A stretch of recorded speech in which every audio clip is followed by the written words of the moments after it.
सभी का education study point पर। दोस्तों, समय हो चुका है आपकी घड़ी में 9:15 और वक्त हो गया है संपूर्ण पेडागॉजी का। यानी दोस्तों, एक ऐसी क्लास जो आपके पांचों विषय की पेडागॉजी को कवर करेगा। जी हाँ, 90 नंबर आप अकेले इस वीडियो से डेली प्रैक्टिस करते हैं। और देखो, पास होने का एक ही मूल मंत्र है कि तुम एक टॉपिक को रोज मत पढ़ो, एक टॉपिक पर 2 घंटे मत बर्बाद करो। अगर 90 क्वेश्चन की पेडागॉजी पेपर में आएगी तो भैया उस 90 प्रश्नों का प्रैक्टिस आप डेली करिए। जब आपका काम उसी से होना है तो बुद्धिमानी ये है कि उन सभी टॉपिक को आप डेली प्रैक्टिस करिए, चाहे एक दो ही क्वेश्चन क्यों ना सही। तो बहुत स्वागत है आपका, सभी को गुड इवनिंग। आइए दोस्त, शुरुआत करते हैं सेशन का। पहला प्रश्न आपकी स्क्रीन पर है और यहीं से कारवां शुरू होगा। पियाजे के अनुसार एक बच्चा जो यह समझता है कि मिट्टी के गोले को दबाकर सांप बना देने पर मिट्टी की मात्रा वही रहती है, इनमें से उसने कौन सी योग्यता को हासिल कर ली है? सवाल बहुत ही जानदार है। एक बच्चा ये समझता है कि मिट्टी के गोले को, एक मिट्टी लिया, मिट्टी को गोले को दबाकर उसने सांप बना दिया। और जब उससे सांप बना दिया तो वो समझ रहा है कि सांप को बनाने में उतनी ही मिट्टी खर्च हुई है जितना मिट्टी मेरे पास में था। समझ गए? अगर बच्चा इस बात को समझ रहा है तो उसके अंदर कौन सी योग्यता आ गई है? केंद्रीयकरण हो सकता है, संरक्षण बिल्कुल हो सकता है, जीववाद बिल्कुल नहीं, काल्पनिक तर्क बिल्कुल नहीं। क्योंकि जीववाद का मतलब होता है बच्चे के द्वारा अनर्गल की बातें करना, है ना। और रही बात कल्पना की, तो कल्पना तो वो होता है जब बच्चा 11 से 15 साल का होता है, जब वो कल्पनाएं करने लग जाए, अमूर्त चिंतन करने लग जाए। दोस्तों, इसका उत्तर होगा संरक्षण। क्योंकि मैंने आपसे कहा था कि जब बच्चे को पुराना ज्ञान भी याद है तो समझ जाओ कि उसके अंदर संरक्षण की प्रवृत्ति आ गई है। जैसे मैंने कहा था कि 3 धन 5 बराबर 8 होता है। आप कुछ दिन बाद क्या करिए, कुछ टाइम बाद आप 3 धन 5 को मिटा दीजिए। अगर इसको मिटाने के बावजूद बच्चे को पता है कि 3 धन 5 कहाँ चला गया, के अंदर संरक्षण की प्रवृत्ति आ गई है। बात को समझे आप? हाँ, इसी को संरक्षण की प्रवृत्ति कहते हैं। अगला प्रश्न, वाइगोत्स्की के अनुसार निजी भाषण इस बात की ओर संकेत करता है, एक बच्चे का जो निजी भाषण होता है वो किस बात का संकेत है? अगर कोई बच्चा अपनी ही बात करता है, हमने ये सवाल लिया है, बहुत बार लिया है। मैंने कहा था, एक लड़की जो कपड़े को प्रेस करते हुए स्वयं से बातें करती है तो वाइगोत्स्की के अनुसार वो क्या करने की कोशिश कर रही है? पहला, ये बच्चे के अहंकार का सूचक है। नहीं सर जी, नहीं, ये गलत बात है। ये बच्चों द्वारा अपनी सोच को भी नियमित करने का उपकरण है। सही। बच्चों के संज्ञानात्मक विकास में देरी का प्रतीक है। नहीं। दर्शाता है कि बच्चा बड़ों का नकल कर रहा है। नहीं।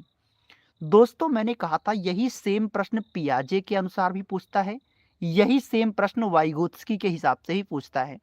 तो आपको पता होना चाहिए कि जब कोई बच्चा किसी काम को करते समय अपने आप से ही बातें करता है तो दोस्तों इसको कहते हैं कि वो बच्चा अपने विचारों को, अपनी सोच को एक दिशा दे रहा है। आपने अपने घरों में देखा होगा, आसपास पड़ोस में देखा होगा, कुछ लोग ऐसे होते हैं जब अकेले बैठे होते हैं तो कुछ ना कुछ अपने आप से बोलते रहते हैं। तो क्या वो पागल हैं? नहीं, वो अपने कार्य को दिशा दे रहे हैं। तो उत्तर दोस्तों जो जाएगा बी के साथ में जाएगा। ठीक है। अगर इसी क्वेश्चन को पूछा गया होता पियाजे के अनुसार, तब इसका उत्तर होता कि ये बच्चे का एक अहम केंद्रित सोच है। आगे,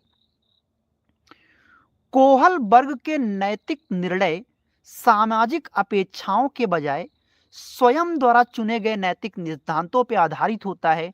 यह स्तर कौन सा है? यह तो क्वेश्चन बहुत प्रीमियम है और थोड़ा हल्का भी पड़ गया। लॉरेंस कोहलबर्ग के नैतिक विकास के किस स्तर पर बच्चा नैतिकता का जो निर्णय है समाज की अपेक्षाओं से हटकर स्वयं द्वारा सोचता है कि क्या उचित है क्या अनुचित है, उनको सोच विचार कर निर्णय लेता है, ये बच्चा कौन से स्तर पे है? तो पूर्व परंपरागत पर इसलिए नहीं होता क्योंकि इसमें तो बच्चा स्वार्थी होता है, उसकी नैतिकता माता पिता कंट्रोल करते हैं।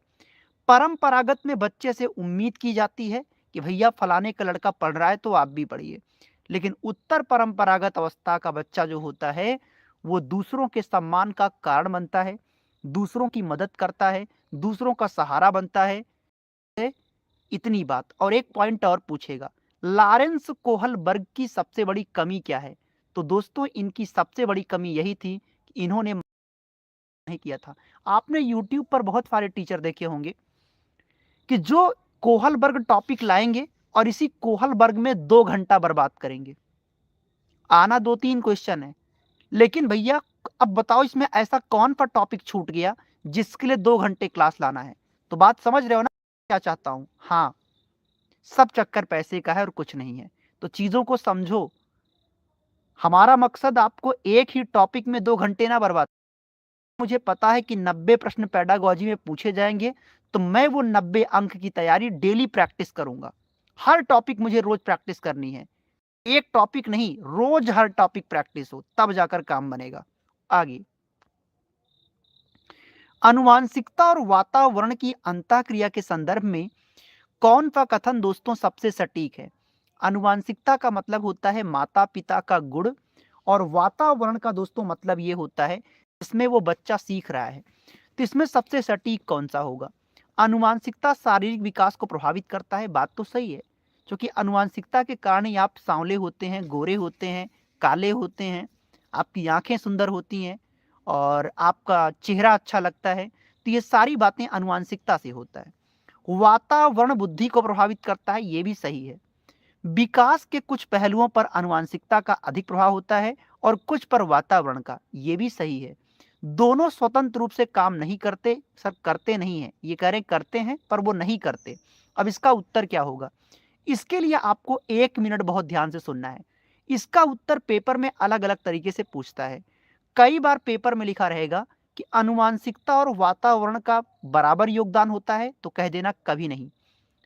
एक विकल्प में लिखा रहेगा कि अनुवांशिकता और वातावरण का 50-50% योगदान होता है, कह देना कभी नहीं। तो होता क्या है? अनुवांशिकता और वातावरण दोनों का परस्पर योगदान होता है। निश्चित रूप से आप ये कभी नहीं कह सकते कि दोनों का बराबर योगदान हो। दोनों मिले हैं, कोई एक ज्यादा तो कोई एक कम। क्योंकि माता पिता का अर्थ बस इतना है कि आपका जन्म हो गया, लेकिन तुम चोर बनोगे, तुम डॉक्टर बनोगे, तुम वकील बनोगे, तुम इंजीनियर बनोगे, ये कौन डिसाइड करेगा? ये आपके आसपास का परिवार का वातावरण डिसाइड करेगा जिसमें तुम जन्म लिए हो। बात को समझे? उत्तर होगा सी। आगे चलिए। अगला क्वेश्चन दोस्तों आपकी स्क्रीन पर, नेक्स्ट क्वेश्चन नंबर आपका 5। हावर्ड के अनुसार अस्तित्ववादी बुद्धि क्या होती है? अस्तित्ववादी बुद्धि, फटाफट आप लोग कमेंट करिए। हार्वर्ड गार्डनर के अनुसार अस्तित्ववादी बुद्धि क्या होती है? अस्तित्ववादी बुद्धि, पहला ऑप्शन खुद को दूसरों के साथ जोड़ने की क्षमता। नहीं सर जी, ये नहीं। जीवन के अर्थ और अस्तित्व के बारे में गहरे प्रश्नों को हल करने की क्षमता, बिल्कुल। संगीत और लय की समझ, गलत। स्थानिक मानचित्र, ये भी गलत। हालांकि दोस्तों अस्तित्ववादी बुद्धि की चर्चा गार्डनर ने किया नहीं था, पर क्वेश्चन वाले ने पूछ ही लिया है, तो बता दो कि जीवन के उन पहलुओं पे चर्चा करना, जीवन की वास्तविकता को दार्शनिकता पे जोड़ना, ये हार्वर्ड गार्डनर की एक बुद्धि थी। याद रखना, हार्वर्ड गार्डनर ने कहा था एक बच्चा जो धरती पर जन्म लेता है वो 10 तरह की बुद्धियों को जन्म लेकर आता है। कुछ किताबों में 8 बुद्धि भी उन्होंने बताया है, पर समझो, उन्होंने कहा कि 10 तरह की बुद्धि बच्चे के अंदर है, लेकिन उनमें से 9 की 9 बुद्धियां सो जाती हैं, केवल एक बुद्धि ही आगे निकलकर बाहर आ पाती है। कौन सी वाली बुद्धि आगे निकलकर आगे बढ़ेगी, वो बच्चे के परिवार का वातावरण डिसाइड करता है।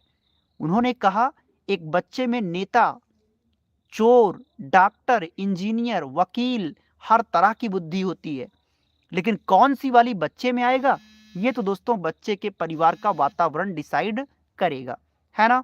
तो चलिए दोस्तों आगे बढ़िए। क्वेश्चन नंबर 6, विकास का प्रॉक्सिमो डिस्टल सिद्धांत क्या बताता है कि विकास किस, बताओ।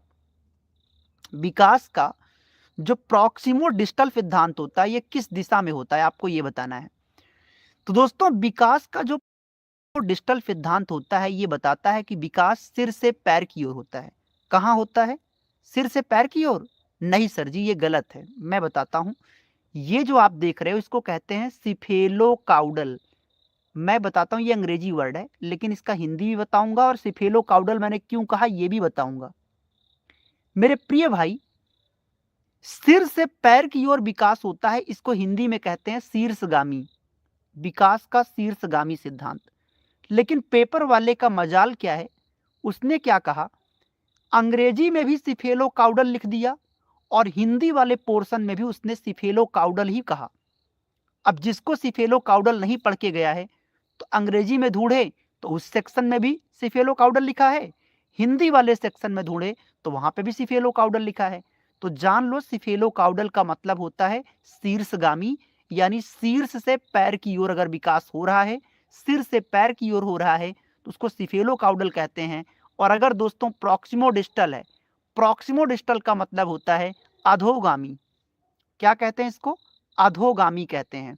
और इसके बारे में मैंने आपको पढ़ाया है कि जब विकास आधा, आपके शरीर का आधा भाग क्या होता है, आपका पेट, आपका केंद्र, जब केंद्र से बाहर की ओर विकास हो तो उसको अधोगामी कहते हैं या फिर प्रॉक्सिमो डिस्टल का सिद्धांत कहते हैं। ये याद रखना। तो दोस्तों आपका उत्तर इस प्रश्न का बी जाएगा, ये याद करिएगा, ये बहुत इंपॉर्टेंट है आपके लिए, इसलिए बहुत गौर पे ध्यान दीजिएगा, ठीक है ना।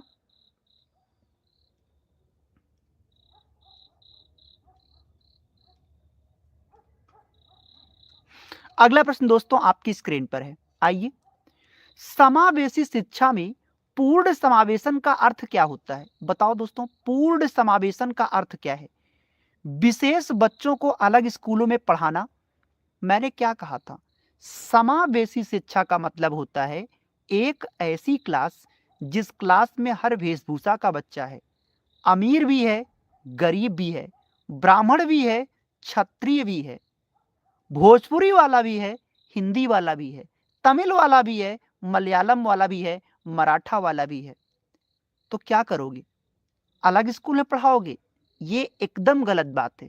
सभी को एक ही छत के नीचे, चाहे प्रतिभाशाली, चाहे मंदबुद्धि, चाहे दिव्यांग हो, हम सबको एक ही छत के नीचे सबको शिक्षा देंगे बिना किसी भेदभाव के। सेकंड ऑप्शन, विशेष बच्चों को कुछ समय के लिए भी सामान्य बच्चों की, एकदम गलत। प्रतिभाशाली बच्चों को ऑफर देना, आपको लगेगा सर बुराई क्या है। मेरे भाई जब आप प्रतिभाशाली कहते हो तो जो सामान्य बुद्धि का बालक है उसका अपमान हो जाता है। अभी मैं कह दूं, हिंदी भाषा वाले बच्चों को ऑफर देना, जब आप हिंदी कहते हो तो अंग्रेजी का अपमान होता है, मराठा का अपमान होता है, तमिल का अपमान होता है। इसीलिए किसी एक कैटेगरी का यहाँ पे नाम ना लिखा होना चाहिए, समझ गए। अगर किसी विकल्प में किसी भाषा का नाम, किसी एक व्यक्ति का नाम, किसी एक कैटेगरी का नाम दिया है तो ऐसे विकल्प दोस्तों कभी भी सही नहीं माने जाते, इसको आप मानकर चलिए। अगला क्वेश्चन देखिए, नेक्स्ट। एक प्रगतिशील कक्षा में आकलन की प्रकृति कैसी होती है। मैंने क्या कहा था, आकलन क्या है, आकलन उस सगे दोस्त की तरह होता है दोस्तों जो आपके पूरे प्रोसेस को जाने, सगा दोस्त है ये, एक ऐसा दोस्त जो मित्र नहीं, जो मित्र भी है, भाई भी है और बहन भी है ना। दोस्त वही जो काम आए, मैं बार बार कहता हूं दोस्त वो नहीं जो हाथ मिलाए, हाथ मिलाने वाले को दोस्त नहीं कहा जाता है, दोस्त वही है जो काम आए। सिंपल सी बात है।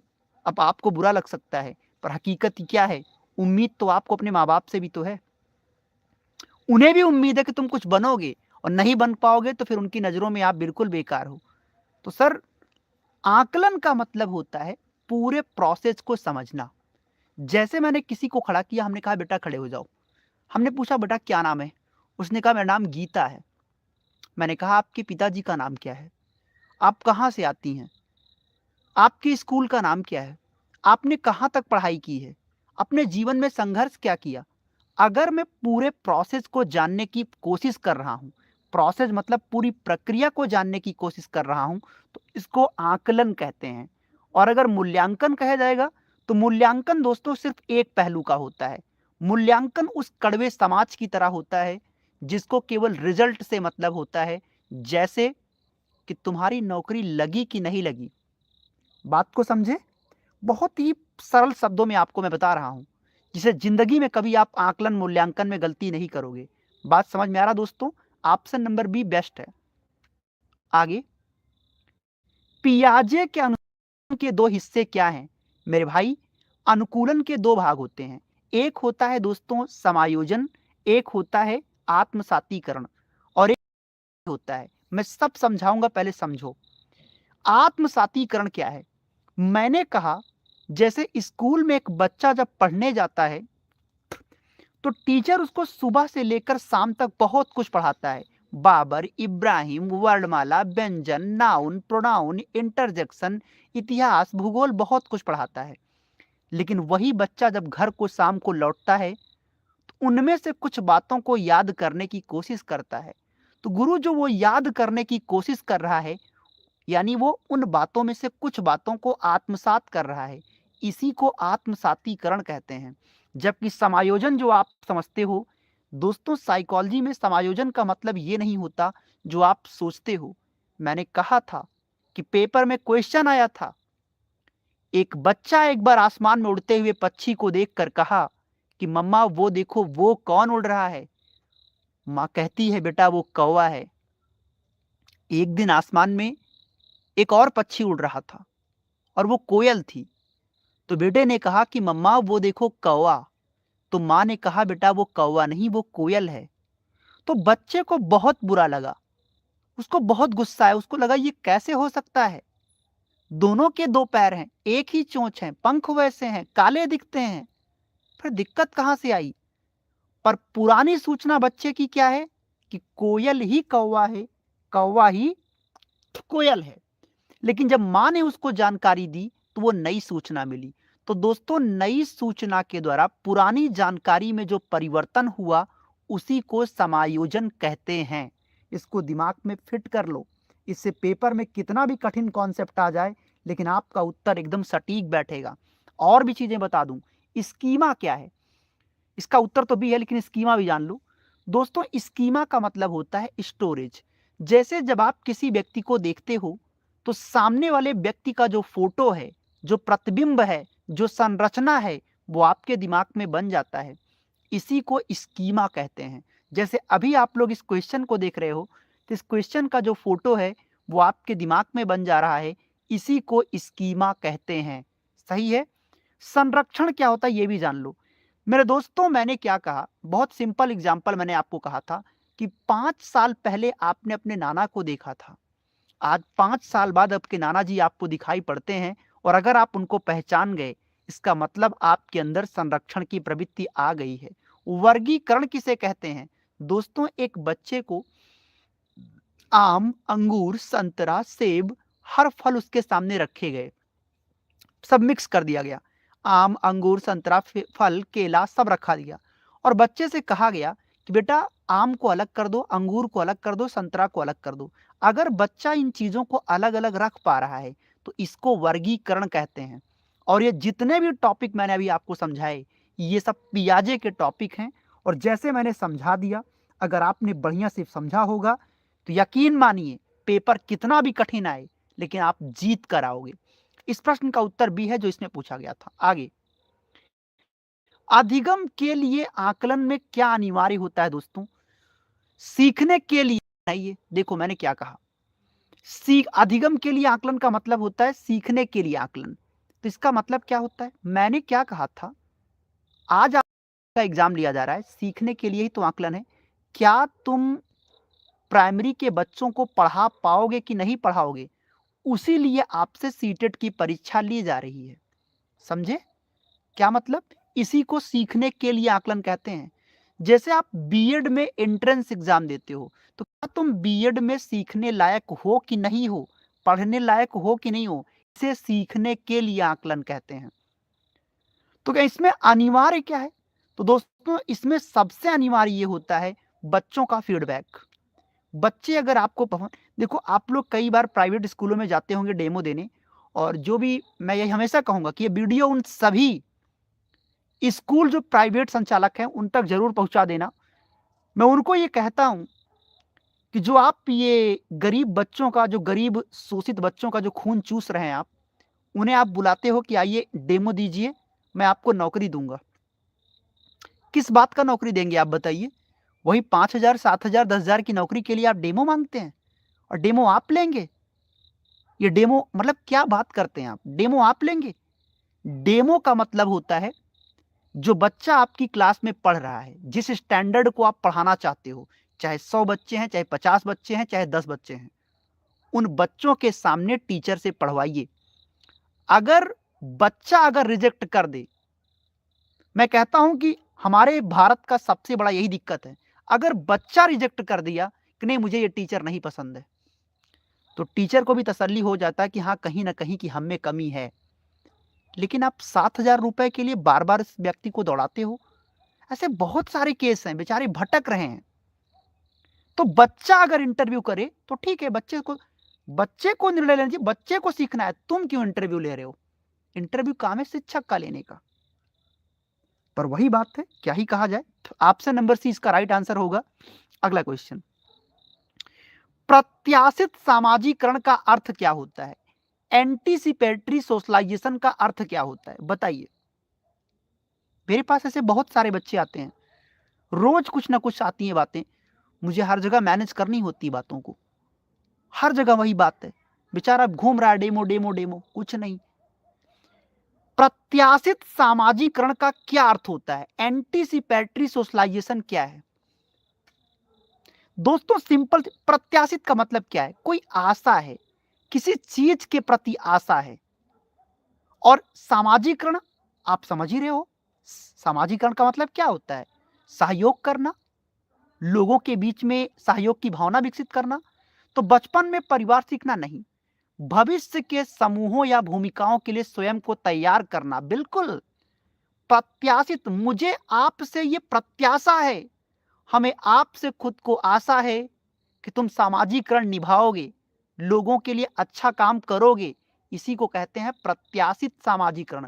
प्रत्याशित, प्रतिधन आशित, यानी आशायित है। दोस्तों बात समझ रहे हैं कि नहीं समझ रहे हैं? चलिए, कुछ लोग यहां गड़बड़ करते हैं, बात को समझा करो दोस्त। स्कूल के नियमों का पालन करना, नियम एक निगेटिव वर्ड है। कार्यस्थल पर व्यवहार सीखना, वो ठीक है। पर दोस्तों ऑप्शन नंबर 20 का राइट आंसर है। प्रत्याशित का मतलब क्या? एक आशा है कि तुम अच्छा करोगे, उसके लिए स्वयं को तैयार करना, है ना? तो ऑप्शन 20 का राइट आंसर है। आगे दोस्तों, आगे बढ़ने से पहले आपके लिए सूचना, बहुत सारे बच्चों को आता है स्टूडेंट्स का कि सर मैंने कई बार सीटेट दे लिया है, लेकिन सर जी सीटेट नहीं निकलता है, गुरुदेव क्या करें? सर जहां जाते हैं लोग हैं, जहां जाइए सर कहते हैं 6 महीने क्लास करो, 4 महीने क्लास करो, 10 घंटे वीडियो देखो, ये फलाना टेस्ट, ये ढमकाना टेस्ट, दुनिया भर की बातें करते हैं सर जी। हकीकत क्या है सर? मैंने बहुत बार स्वयं से मेहनत किया, कभी हिंदी पढ़ता हूं तो गणित कम हो जाता है, गणित पढ़ता हूं तो बाल विकास कम हो जाता है। हकीकत क्या है सर जी, कैसे पास किया जाए? और जो पहली बार दे रहे हैं उन्हें भी ध्यान देना है कि क्या गलती ना करो। गलती नंबर 1 कभी मत करो, कोई भी बैच मत ज्वाइन करो जहां पे 6-7 घंटे की वीडियो या क्लास देखना हो। क्योंकि सर अगर 7 घंटे डेली क्लास करोगे तो पढ़ोगे कब, रिवीजन कब करोगे? बिना पढ़े तो कुछ नहीं होगा ना। तो गलती नंबर 1 मत करो। दूसरा, बहुत सारी किताबें इकट्ठा मत करो, उससे कुछ नहीं होगा। जो भी आपके पास है उसको पढ़ने की कोशिश करो, साधन सीमित रखो, बेहतर होगा। अब सवाल यह है कि सीटेट पास ही करना है तो क्या करें, समय कम है। तो दोस्तों इसके लिए आपको एक पैटर्न याद रखना है। आपके पूरे पेपर में कितने नंबर आता है? सर 150 क्वेश्चन पूछे जाते हैं, जिसमें पैडागोजी से 90 क्वेश्चन रहते हैं। 90 अंक पैडागोजी का पूछा जाता है। तो मैं हमेशा आपको कहता हूं कि गणित के सहारे, पर्यावरण के सहारे मत जाइए, वो पेपर में बदल कर ही आएगा। लेकिन जो 90 क्वेश्चन पैडागोजी होगा वो कभी नहीं बदलेगा। अगर आपने सीख लिया तो एक तीर से 5 निशाने लगेंगे, पेपर कितना भी कठिन आ जाए, लेकिन आपका उत्तर गलत नहीं होगा। तो हमारे प्रोवाइड किया जा रहा है ये 150 पेज का नोट्स है, जिसमें 150 पेजेज होंगे। 90 पेज में पांचों विषय की पैडागोजी, जो 90 नंबर आपको वही कराए।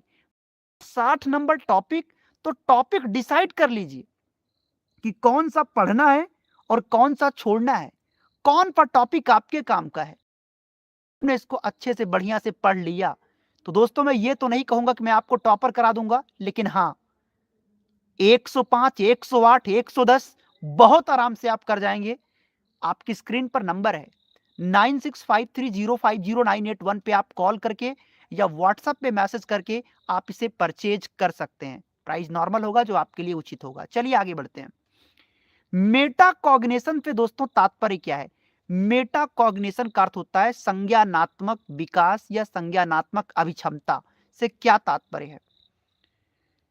अब गुरु अगर संज्ञानात्मक क्षमता की बात करोगे, संज्ञानात्मक मतलब संज्ञान में कोई बात आएगी, मैं यहां लिख देता हूं जिससे आपको उत्तर करने में आसानी हो। संज्ञानात्मक क्षमता, अरे सिंपल सी बात है, संज्ञान में कोई बात आएगी तो आत्मसात कौन करेगा, निर्णय कौन लेगा? अरे कानों का काम है सुनना।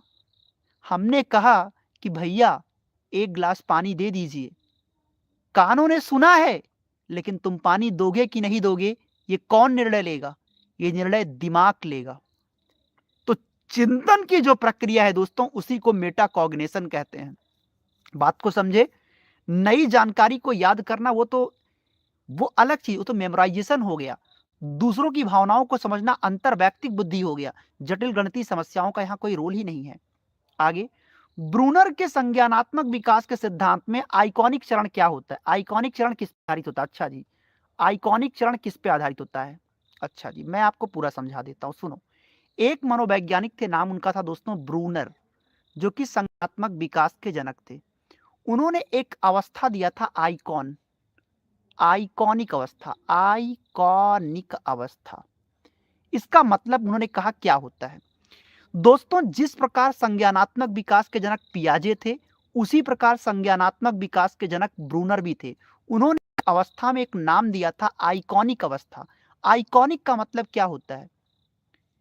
छवियों का बनना, चित्रों का बनना, जो आपके दिमाग पे इंपैक्ट करता है। दोस्तों आंसर नंबर जो सी है वो बिल्कुल सही उत्तर है, इसके अलावा किसी और आंसर पे मत जाइएगा।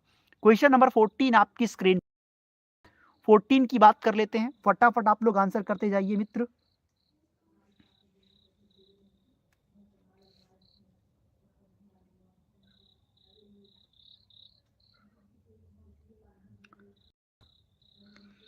ये कौन बर्थडे विश कर रहा है भाई? हमारा बर्थडे नहीं है बच्चा। आज मेरे को पढ़ाते हुए यूट्यूब पर कितनी साल हो गए, आप लोग चैनल देख लीजिए।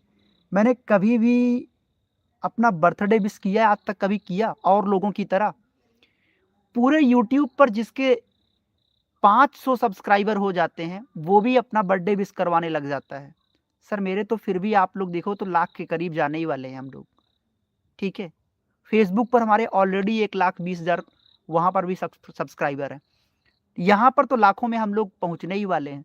लेकिन कभी आज तक मैंने अपने नाम की चर्चा नहीं की। मैं कभी बर्थडे विश जैसी बातें करूंगा?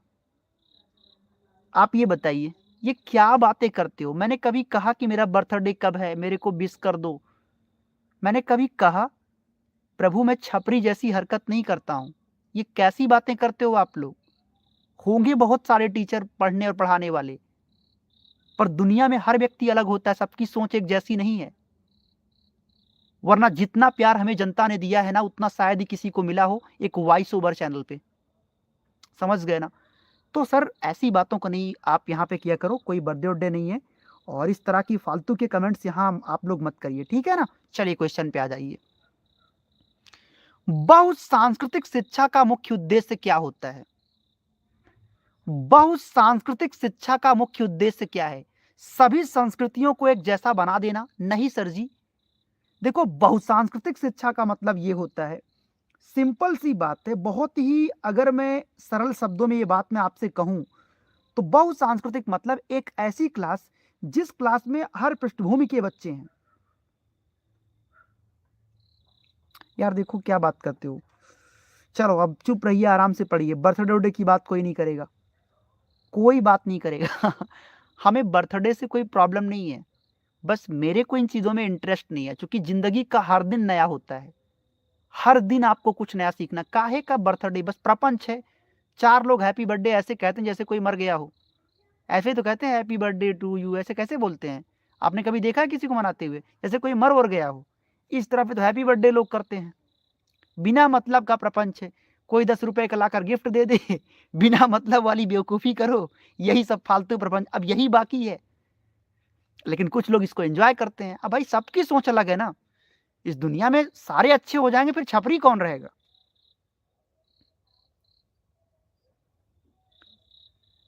चलिए वापस चलिए, अब वापस आइए, अब इस पर टॉपिक पर कोई चर्चा नहीं होगा, ठीक है ना? हाँ हाँ बिल्कुल, एक दूसरे का विश करवा लो अच्छे से। चलो वापस आ जाओ। हमारी टीम में भी बहुत लोग कहते हैं कि ये सर किया करिए, ये सब छपरी वाली हरकत, बर्थडे विश करवाइए, ये सब मैं कभी नहीं कर सकता। जो क्वालिटी मेरे में नहीं है वो मैं नहीं कर सकता। हाँ वापस आइए, वापस आइए, हो गया बस। नेक्स्ट। तो क्लास में सांस्कृतिक विविधता का जश्न मनाना, बिल्कुल टीचर का कर्तव्य ये है कि अगर मेरी क्लास में चाहे वो प्रतिभाशाली, चाहे मंदबुद्धि, चाहे दिव्यांग, और सांस्कृतिक का मतलब क्या होता है, हर संस्कृति का बच्चा है, तो वो मेरे लिए एक पूंजी है, वो मेरे लिए एक जश्न का विषय है, और मैं उस चीज को बेहतर ढंग से परफॉर्म करूंगा। एक व्यक्ति का, आपने कहा अल्पसंख्यक, अब अगर आप केवल अल्पसंख्यक कहोगे तो सामान्य जाति का अपमान नहीं हो जाएगा? तो किसी भी एक जाति का, किसी एक भाषा का, किसी एक सब्जेक्ट का कहीं किसी विकल्प में नाम नहीं लिखा होना चाहिए। इस बात को